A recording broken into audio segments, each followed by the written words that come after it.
BPL এর মতোই প্রতিদ্বন্দ্বিতামূলক tournament হবে এনসিএল এর টি-20 ফরম্যাট। জাতীয় দলের বাইরে থাকা তারকা এবং তরুণ ক্রিকেটারদের সমন্বয়ের এই টুর্নামেন্ট নিয়ে ক্রিকেট প্রেমীদের আগ্রহও অনেক, যার মধ্য দিয়ে দূর হবে টাইগার পাইপলাইনের টি-20 পারফরম্যান্স সংকট। তেমনটাই জানালেন এনসিএল এর টেকনিক্যাল কমিটির চেয়ারম্যান মিনহাজুল আবেদিন নান্নু। ওভারঅল সবকিছু ঠিকঠাক মতোই আগাচ্ছি এবং ইনশাআল্লাহ এটা 11 তারিখে শুরু হবে এবং 23 তারিখে ফাইনাল হবে। আন্তর্জাতিক ক্রিকেটের ১৭৯ টি-20তে বাংলাদেশ এ পর্যন্ত জিততে পেরেছে মাত্র ৬৮টা ম্যাচ। এই পরিসংখ্যানই বলে ছোট ফরম্যাটের ক্রিকেটে টাইগারদের সামর্থ্য কতটুকু।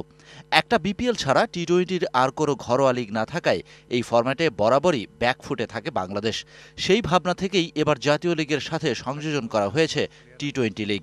টি-20 ফরম্যাটে যেখানে আমরা পিছিয়ে আছি সবচেয়ে, এখানে দেখার জন্য, কারণ বিপিএলটা হয় অনেকগুলি ফরেন প্লেয়ার থাকে, এই যেখানে ফ্র্যাঞ্চাইজি টুর্নামেন্ট, এখানে আমাদের অনেক লোকাল প্লেয়ারের অপরচুনিটিটা থাকে না। মাঠের অলরাউন্ডার আমি, আর ঘরের allrounder Tilex. Tilex toilet cleaner, clean মানেই টাইলক্স।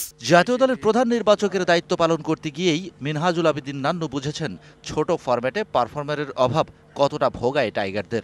সেই দায়িত্ব ছাড়ার পর এনসিএল এর টেকনিক্যাল কমিটির প্রধান হয়েই বিপিএল এর আগে আরও একটা টি-20 টুর্নামেন্ট চালু করার উদ্যোগ নেন নান্নু। সেই হিসাবে এই চ্যালেঞ্জটা যখন নিয়েছে এবং এটা সবাই কিন্তু অ্যাপ্রিসিয়েট করেছে, বোর্ড অ্যাপ্রুভ করে দিয়েছে, যারা টি-20 ফরম্যাটে খেলে জাতীয় দলে, ওদের জন্য যাতে এই সময়টা করে নেক্সট ইয়ার থেকে ওইভাবে ক্যালেন্ডারটা সেট করতে হবে, যাতে সবাই এই অপরচুনিটিটা পায়। নান্নু বললেন, চাইলে এনসিএল এর এই টি-20 ভার্সনের তৈরি করা যাবে ব্র্যান্ড ভ্যালু। প্রতি মৌসুমের সুবিধাজনক সময়ে চাই আয়োজন নিশ্চয়তা, চাই টিম স্পন্সর, থাকতে হবে প্রচারণা। অন্যান্য টেস্ট প্লেয়িং নেশনগুলি দেখবেন সবগুলি কিন্তু ওয়েল ফার্নিশড এবং ওখানে কিন্তু বোর্ডকে দেখতে হয় না। আমাদের কিন্তু ফার্স্ট ক্লাসটা কিন্তু আমাদেরকে বোর্ডের টাকাই কিন্তু চালাতে হচ্ছে।